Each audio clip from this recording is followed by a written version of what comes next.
Hey everybody, welcome into the Sportscaster and Her Son, where sports bridges the gap between the generations. I'm your co-host, 12-time Emmy Award-winning sportscaster Peggy Kusinski from ESPN Radio here in Chicago. I'm also the mom, the sportscaster, and I'm the baby boomer. And I'm your other co-host, Jason Kinander. I'm Generation Z. I am from Chicago. I'm going to be a senior here at the University of Texas at Austin. There I'm involved with student television, was with Fox Sports in Los Angeles this past spring. Mom, it is so nice to be back. I'm so happy we are officially back.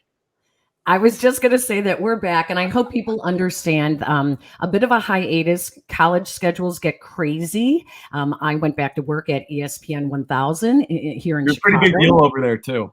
And, and our schedules just were not clashing. Jason was in Los Angeles doing his internship with Fox Sports in LA, so he was a couple hours behind us. So we are back and better than ever, and we are celebrating Father's Day because, Jason, Father's Day is coming up, and you've heard me talk a lot about Grandpa Poppy, okay? Yeah. My dad, Ed Kusinski, your grandfather. All right. So he's 88 years old. He raised 10 kids, sending all of them to Catholic grammar school and Catholic high school. Now this, while he worked 3 jobs, almost my entire life, sometimes it was 4 jobs. He was a shipping foreman at a factory by day. He worked in the school bowling alley. Yes, it is still there. My brother is running it. On the northwest side of Chicago, there is a 4-lane bowling alley in the basement of the school. And my dad ran the bowling alley, super small, but it was for like the men's club, the women's club, the PTA, the athletic department, things like that, right? So he ran that on at night. He was a janitor at Elmwood Park High School on the weekends, and he served in the Air National Guard, I don't know, once a month, twice a month. I forget what it was now. So he worked very, very hard throughout his entire life. My favorite memories of my dad, Ed Kusinski, was when I was playing grammar school basketball. I would be upstairs in the gym playing in games, and the bowling alley was directly below the gym. And my dad would walk up the stairs. He'd take a break from, running the bowling alley, and he'd go up and I could see him out of the corner of my eye standing in the doorway to the gym because he only had a few minutes before he had to go back to work. And he would stand there and he would watch the games. I loved seeing him out of the corner of my eye at my games because with 10 kids, it was really hard for him to get to any of our events because he was always working. The other memory that I have is we would go camping in Wisconsin to this small town in Wisconsin, which we still go to this day. All of my siblings still love going up to Wisconsin. It's really, he instilled in us this, vacation was awesome. The other thing that my dad was known for was really, really bad dad jokes. Still to this day, he still says after opening day of baseball, whether it's the Cubs or the Sox, he would say, "Oh, Peggy, I guess the Cubs aren't going to be selling beer this year." And I'm like, "Okay, all right, Dad, I'm waiting for it." And somebody who had not heard the joke before would say, "Wait, what do you mean? Why not?" And my dad would smile and he'd say, "Because they lost the opener." I told you he had really bad dad jokes. He still does at 88. So Jason, in honor of Father's Day, what are your favorite memories and things about your dad? Let me tell you a little bit about my dad, my namesake, Jason Kinander Sr., absolute legend. I think that, I love talking about the things that I get from my dad because I think that they're a little less apparent than the things that I get from you. I get, this from you, this love of sports. My appreciation for talking about sports in front of a camera. I get that from you, and I think I get a lot of my personality from you. I get my name from my dad, my looks from my dad, and honestly, I think I get my sense of humor from my dad. My friends at school have no idea, and this is, shout out to my friends at school who are listening to this because you'll know this, and the ones who aren't will not know this. A lot of the jokes and the slang that I bring to school actually come from my dad. And so, it'll be a weekend and we'll be going out and I'll be like, "Hey, all right, boys, we're going to be getting in rare form tonight." And they're like, "Where'd you learn that term?" Of course I learned it from my dad. He's been using that since middle school. And so the amount of terms and sort of figures of speech and jokes that I get from my dad, people will never realize how many. I think that the guy's the funniest person on the planet, and he doesn't even try to be funny most of the time. My favorite memory of my dad, he went to every sporting event, always drove us, which was cool, and I always appreciated that. But the thing that I always love about dad is when we'll be on the couch in the living room and we'll be watching sports, and I'm watching a lot more intently than he is. He's always got his iPad out or he's doing something, because dad can never do one thing at once. He always has to be preoccupied with two or more things. And, I have so many memories of watching the White Sox growing up where dad will just look up at a moment's notice and, let's say, Diane Viciedo strikes out, and he'll be like, "Oh, come on, Viciedo sucks this year." And it's like, no, dad, like, he's actually hitting 280 with 25 homers. Like, he's one of their better hitters. He just struck out that at-bat. Or, Tim Anderson will swing at a good slider. He swings and misses at more sliders than the average hitter, but he'll swing and miss at a good one. And dad will be like, "Oh, come on, he always misses that pitch." And it's always a joy. Even if he doesn't fully understand, you and I both know, and he'll be the first to say it. He tries to understand it, and he tries to, hold together his thoughts. But sports, just, he's focused on other pastures than sports. So you got to love it. Okay, Jason, so let's just get right to it. Who's the biggest athlete right now in Chicago? Man, let me think. Justin Fields? Yeah, I think so. So let's celebrate Father's Day this year by talking to the father of QB1. It's Pablo Fields joining us now on the Sportscaster and Her Son podcast. Hello, Pablo. Thank you for joining us. Hey, glad to be here. Hey to all the people in the Windy City. Well, this is exciting for people to get to know the father of QB1. After the last couple of years, I know you like to keep a low profile, but this means a lot to us that you're joining us. We are celebrating Father's Day. So start out by just telling us, what's your relationship like with Justin? You as a father, do you consider yourself a friend as well, or do you really keep it strict, I'm your father? Probably more father than friend. I was pretty hard on him growing up. I had a stepdad for a little while, but I really didn't have a father figure on a consistent basis in my life. So I was pretty hard on him, and being a policeman for 30 years, I just saw firsthand the culture and especially with African American boys. So I was pretty hard on him, to say the least, and he'll tell you the same thing. Yeah. Well, I have 7 brothers, 3 of who were Chicago policemen. One is still a Chicago policeman. I have a nephew who's a Chicago policeman. So I get that whole mind thinking, and it typically they're pretty strict. So how often now do you guys talk, and how has that relationship changed now that he's an adult? Well, we don't talk every day, but there's this app called Snapchat. I absolutely love it. I can text my kids and they won't text back for hours, but if I send a snap, they snap back right away. And it's a way of kind of peeking into their lives. So say with him, he may be on the tarmac, or he may be in the locker room, or just doing anything crazy, or so we snap every day. We have we call it D1 family Snapchat that we all communicate on, the whole family, my wife, my daughters, and Justin. And Snapchat is really good. Wow. Really good app. As someone from the Snapchat generation, I can definitely agree with that. Pablo, one thing I'm super curious about, better than all of us do, Justin, throughout his entire kind of amateur career, high school career, was super highly ranked, highly regarded. As a father, when do you kind of figure out, like, hey, I think my son's going to be pretty special? Do you figure it out before all the recruiting services, or, do you see all the attention that he's getting and you're like, oh, I think he's going to be pretty good?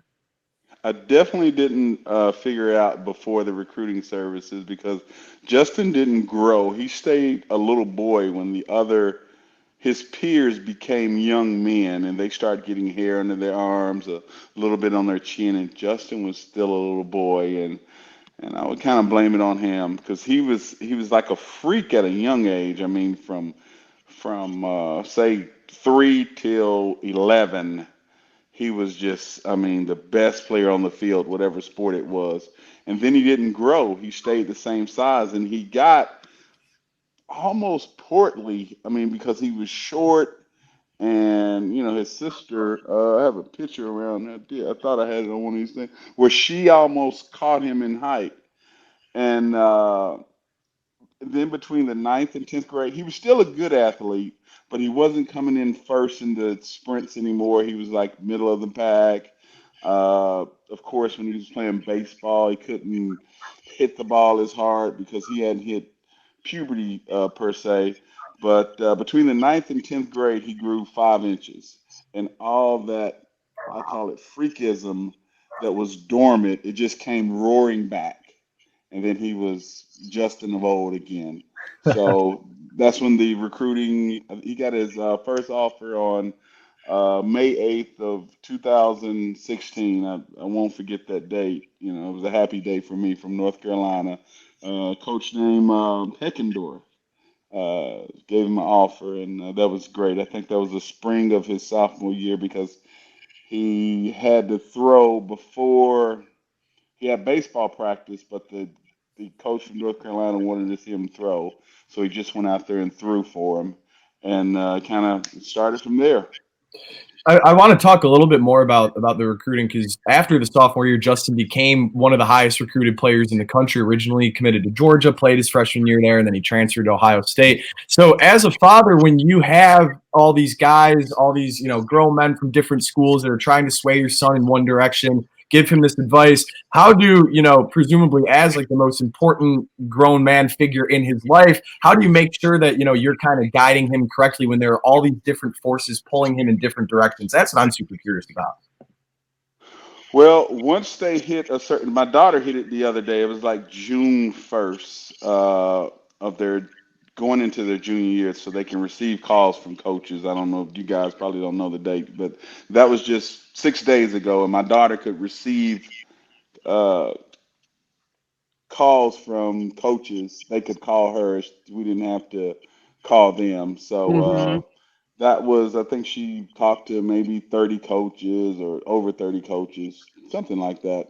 So with Justin, my daughter doesn't want to let anybody down. So the difference between her and him, if he knew he wasn't going to the school, I mean, he wouldn't call the coach back. I mean, he wouldn't. He's just, man, There I you don't go. have time to talk to a coach. He just, but my girl is a little more courteous than Justin, so she call everybody back and talk to everybody, whether she knows she's going there or not. So if he knew he wasn't going there, I mean, he just wouldn't. I mean, they would call him and give him an offer, but they say, "Hey, can we get on the phone this week?" And he just wouldn't call or text back. Uh, and they like to, Georgia was so close, so he could drive to Georgia. He was driving, so he could drive down there and spend time. And that's where he wanted to go. And it's kind of a dream school, a dream here in like the school, his high school, to go to Georgia because it's so hard to get in. Hmm. So that was kind of like his dream school. But it was cool. It was cool, the whole recruiting process. So, Pablo, we had Justin's mother, Gina, on my radio show, Peggy and Dion, on ESPN 1000, which is where people can also find this show on the ESPN Chicago app. And what we found out from Gina was that Justin got his vocal cords, his singing from her. That she is the singer. She passed that on to him. He grew up wanting to be on American Idol. So, Pablo, what did Justin get from you? The athleticism. I knew that's what it Yeah, was the going to be. athleticism. I mean, that's what he got from me. And he can't sing anymore. He said the fun. He had me crying. It was probably about 6 months ago, and I think he tried to sing, and I said, "Dang, man, you used to be able to sing. You sound terrible now."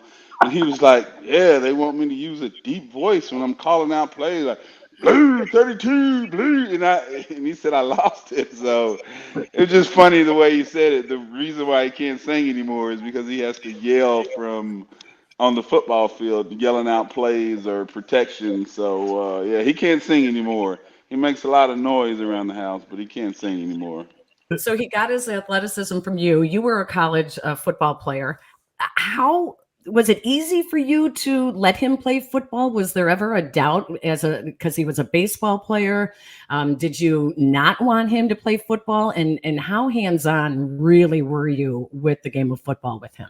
No, I didn't want him to play. A guy was trying to get. He was. I didn't realize it. He was such a good athlete when he was a little boy. I mean, but I didn't know he used to just get on the top of the stairs and throw a ball up the stairs, and you got a ball bouncing down the stairs, and he would catch it. I'm talking about like one, just throw it up the stairs, and I don't realize that's hand-eye coordination. I don't know. But guy wanted him to play soccer, and I'm like, man, I don't like soccer. I'm not putting my. I don't even like soccer. So I wouldn't let him play at 4, but I did let him play at 5. And no, I didn't have any. That was really probably a little before doing all the CTE stuff came out, so I wasn't like scared to let him play football. And he played everything: football, baseball, and basketball. I mean, in the fall, he could literally have each game in one weekend. He could have a basketball game, a football game, and fall baseball all in one weekend. And I loved it. It's what got me fat. You know, I used to be a really good athlete and really fit and trim and a gym rat. But once my kids start playing sports, I had to sell my Harley and I didn't go to the gym anymore. So, yeah, I blame it on them is the reason why I'm fat now. So, Listen, Pablo, yeah, I tell my kids I've earned every pound. I've earned yeah. every pound of it. So that's okay. I just want to ask you a quick follow-up on that. When I watch my daughter in gymnastics, I'm half the time I'm covering my eyes. That's what I was about to ask. Yeah. Do you ever have to cover your eyes when you watch Justin on the football field, especially when the offensive line is struggling? No, but I actually, nobody would believe this, but I hate the football games. I go to every one, but I'm like nervous. I look at my heart rate on my iPhone and it's through the roof. And I don't sit with any friends or family. He knows the Bears only give him 2 free tickets, and I take those. Those are, I think they're on about the 30-yard line behind the Bears bench. I take those. My wife and I sit there because I don't want to be around anybody. They watch a game from a different lens than I do. I don't want anybody to know who I am around me. I'm nervous. I mean, you got your kid out there on the battlefield at war, so to speak. So I'm a nervous wreck the whole time. No fun to be around, and yeah, it was different in high school. I miss those days, where you could smell the hot dogs, the popcorn in the stand. I was a resource officer at his school, so if I needed to tell him something on the sidelines or he needed something, he would send a message to me. I think it was a clip on that little reality show where he was asking me advice where he fumbled twice in the rain and didn't know what to do. But yeah, I miss those days. I mean, he doesn't know if I'm there or not. Uh, Playing pro football or college. So I really miss those days, and I'm not very fun to be with at the game. Now, when it gets cold in Chicago, I've been able to go in the booth with the coach's wife. So Ooh. that's great. They watch the game from the same lens that we do, so to speak, because it's pressure on them, it's pressure on us. It's not a whole lot of just drinking and having fun and enjoying a football game. We're watching a football game and we're nervous. So it's some chatter in there, but it's just I watched it in another booth, one of his sponsors one time. They were like, let's take some pictures. And I'm like, dude. But the lesser of the two evil, I can't do the cold. I've been in Georgia like 34 years. The cold in Chicago at a football game would kill me. I'm sure you're referencing that Bears Eagles game from December at Soldier Field. It had to have been 5 degrees. Justin played Yeah. great, but that game was absolutely miserable. Unfortunately, my mom took my follow-up question. But what I'm super curious about is, you said that you're not so fun to be around at these games, and I understand it too. Heck, if my kid was a pro athlete, I'd probably be the same way. But do do some of the things that Justin does on the field, do they surprise you? Like, are you just as jaw dropped as we are at some of these long runs and great throws and sort of like superstar plays? No, I've been seeing it a long time, and a lot of people they ask me like, man, how does it feel? And he's been a great athlete since he came out of the womb, and I mean, he just been getting accolades. And I mean, I was his coach for a couple years, but you know, they start saying daddy ball. And I'm like, daddy ball. Then I'd show him the stats. I'm like, dude, your kid had 18 carries and he didn't get any touchdowns. My kid had 7 carries.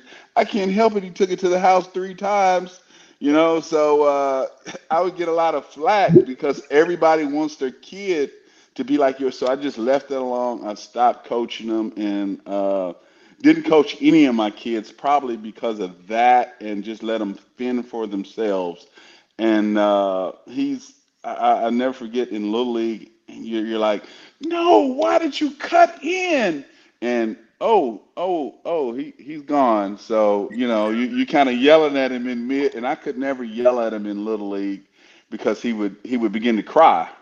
And the other coaches would they would go, you know, you're not a good coach if you it's like Southwest Atlanta. It's a really hard league. If you're not like grabbing kids by the face mask and yelling at them, you're not a good coach for whatever reason. I didn't really, you know, yell that much, but if I ever got on him, he would just get so emotional about it, where the other coaches would go get on him. But he's been doing this for so many years, but to do it on that level is surprising because everybody's fast. You know, even the linemen are, you know, to get away from to run around a Joey Bosa is incredible because they're so fast, the D linemen, and you know, you have to just be a little bit faster than they are. So Everybody, you said it in your last answer, kind of everybody wants their kid to be the star. Everybody wants their kid to be the one. I want to hear what the most rewarding thing about being the father of a superstar athlete is.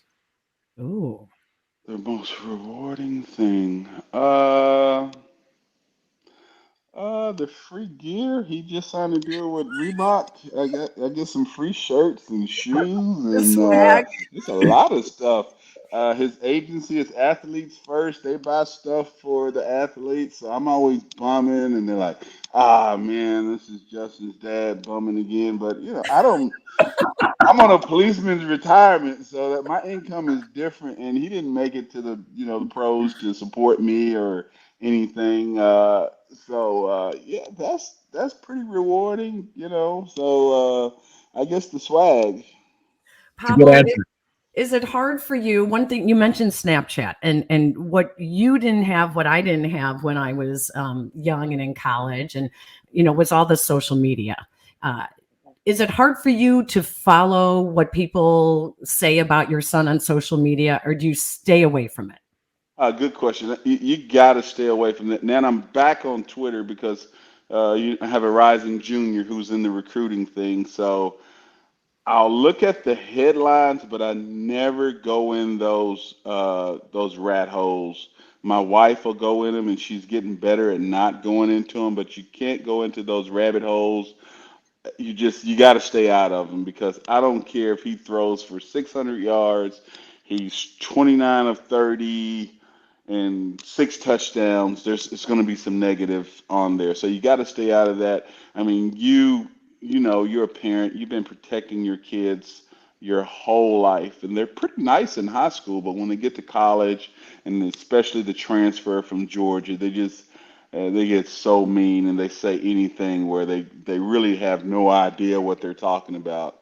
But you have to stay out of those rabbit holes as a parent because you're a protector and you know you've been doing that your whole life. So you got to stay out of those.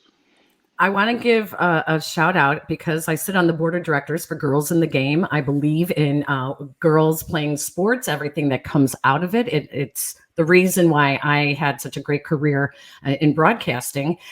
Let's give a shout out to the daughters because your daughters are athletes. And I saw, it was Jaden who just graduated. She was a softball player. Yeah. And you just said you have another daughter who just entered the whole recruiting pool with the open contact period. So give a little shout out to the daughters as well. And tell us who the best athlete in the family really is. Well, my daughters are great. They're boys. Do you have girls? I have You, one daughter and 2 boys. Yeah. okay, they are so much more responsible than boys. I mean, Justin is just 100%. irresponsible boy. I mean, even as a grown man, I take care of a lot of his stuff for him. But girls, they just take care of their business. They're so well. The little one, she's kind of got a dirty room, but uh, yeah, the Jaden is a softball player. She was at Georgia, and Jaden's kind of built like me. She's kind of stocky, and she wanted to do ballet or be a dancer when she was younger. And I'm like, Jaden, you built like me, babe. I don't think you're gonna be a dancer. So I took her to a little park, a little local park, and she played rec ball. And she was started at about 8 or 9, and she could just naturally kind of hit the ball. I guess she had quick hands, and it just kind of started. And she started playing travel ball. And well, let me back up. We took her to Georgia's UGA softball camp when she was younger, and it was overnight, and she was willing to go, and she didn't know how to really play softball. So, girls won't go to camp if they don't have friends, but she went to camp. Then she loved it, and she went the next year, and the next year, when she was about in the seventh grade, they said, "We think you might be a recruit one day." And I was like, "Yeah, right, whatever. You guys want my $500 next year for the camp." So she went back in the eighth grade, and she would call home and she said the coaches, they watched me on every single drill. The head coach was like, every time I did a drill, it was kind of uncomfortable. They were right there watching me do this drill. And then we were at a tournament like 3 weeks later, and Tennessee, Georgia, Virginia, maybe Auburn were all at this tournament watching. And the Georgia coach, after she had an at bat, he did like a 5 minute text. And, I'm just in the background. I have on one of those big floppy hats. You can't talk to coaches at these tournaments. But he sent a text. And then after that text, I got a call from her hitting coach to call the Georgia coach. They were going to offer her a scholarship. I was like, wow, really? So, softball players typically don't get full rides. Hmm. So, I was calling some people. They really didn't know the answer. Like, should I negotiate if they say half the tuition? Should I say, well, no, we want 75% or what? So we get on the phone at 6 o'clock on a Sunday, and she was eighth grade going to the ninth grade that summer, and they offer her a 5 year full ride. And it's like, we know you need to think about this. And I was like, man, I don't need to think about anything. It's a done deal, dude. Yeah. And they stayed with their commitment. She stayed with Georgia and went there and has graduated and is going to play her COVID year. And it's just been great. It really has. And this Jade. Now I'll start with Jessica. Jessica is the one we didn't think would play sports. I mean, she couldn't run 10 feet without falling. She's like a baby giraffe. And when we were at the ballpark, she would just play in the playground, just as content, would not look at the ball game, wouldn't be concerned with any sports. But we kind of knew the sports game, so we put her in softball. Man, she couldn't hit the side of the barn with the ball. I mean, she just couldn't hit. I mean, she'd miss the ball by 18 inches every time. So we put her in basketball, and she was still a baby giraffe. Would run up the court and just fall down, and then she started getting better and better every year, and now it's just unbelievable. She's going into her junior year. She has over 20 D1 offers. She was like Player of the Year in her classification last year, Shot Blocker of the Year, and she works harder than Wow. anybody I've seen in my life. I mean, she has to work every day, or she just she does something. We have a court out in the back, and she goes out there and does drills if she's not going to a trainer 3 or 4 days a week. So uh, I think she may be the best athlete, but I don't know. Justin's pretty freakish though, and the other daughter, she's good at hitting the ball too. So I've been blessed, and it's my hobby. It's the way you meet your friends through traveling all over the country, watching your kids play. So just what a blessing as a father to do that, and especially being that I like sports so much. So I used to lift weights and play ball even after my days of playing ball all the time until Little League came along. So Mm. it's a blessing.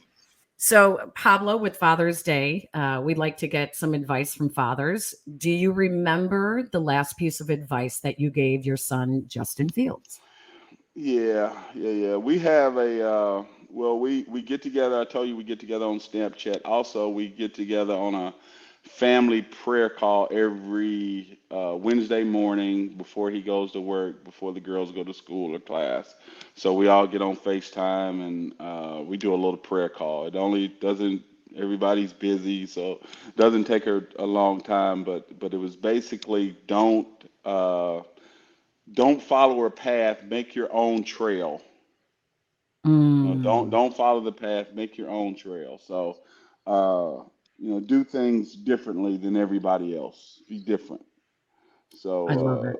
yeah, he's pretty good at that, and just doing his own thing, and been very. He got in all of his trouble in the house, thank God, and I knock on wood. I mean, I couldn't stand the kid from about 13 to 15. But he just he's been great. He knows how important the family name is to us, and leaving a legacy, and even the promise he made me by graduating from college. I mean, most kids wouldn't have done that, just taking classes, and it was a pain, but hey, nobody can ever take that away. Get your degree.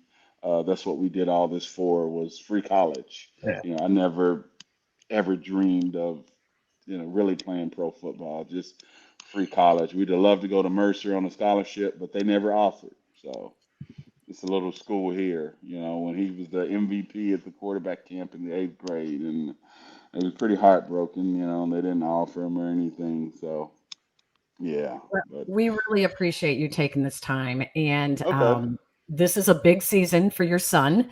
And yeah. there could be a contract extension in his future. And I'm guessing that if that happens, your Father's Day gift will be a nice big winter coat because he'll be in Chicago for a few years longer. Yeah, I can keep the torso warm. It's the hands, the feet, and I just don't know how you guys do it. Pablo, there's Hats off to warmers. you. You got to put the Yeah, hand warmers for your feet and your gloves. yeah, it's cold there, man. It is cold. So I'll try, but it's awfully cold there. Yeah, I'll tell Well, them to buy me a coat. happy Father's Day to Thank you you. and your family. By all accounts, you've done an amazing job, and we can't thank you enough for taking the time to join us on the podcast. I appreciate it. You guys take care. You've done a good job with your son too. He's a articulate young man, and he seems like a rock star in business. So he'll go far. Thank you Yeah. very much. I All Thanks, appreciate right. it. You're welcome. Pablo. Our thanks to Pablo Fields for joining us. And when I say that I stalked him for the last couple of years, I sort Hey, of did. we can't give away. Yeah, I'm not going to say how. I'm Yes. not going to say how. But I knew that he would be a fun interview. And I really do appreciate the fact that he granted us the trust to do the interview and to have him on the podcast. So our thanks to Pablo Great Fields. timeliness too. Yeah, Jason, hey, I don't have final thoughts because it's Father's Day. It's not about me. It's about all the men out there who are dads. Why don't we let you do your predictions? Yeah, let's do predictions. I got 3 ones. They're pretty rapid fire, pretty quick, especially because my Mac seems to be dying here. Okay, anyway, we have 3 quick predictions. I'm going to say that both of the Chicago baseball teams are going to be buyers at the deadline. The Cubs sort of falling behind a little bit, in the long kind of break that we had in between shows. I think I said the Cubs would be sellers. I actually think they're going to be buyers. They have some pretty good pieces. The NL Central stinks, and so does the AL Central. The White Sox don't have as much of a choice as the Cubs. They kind of got to stretch out the window. So I think that they're both going to be buyers. Will it work? Probably not. But, at least we'll see the attempt at winning baseball in Chicago this summer. It'll be more fun than past summers.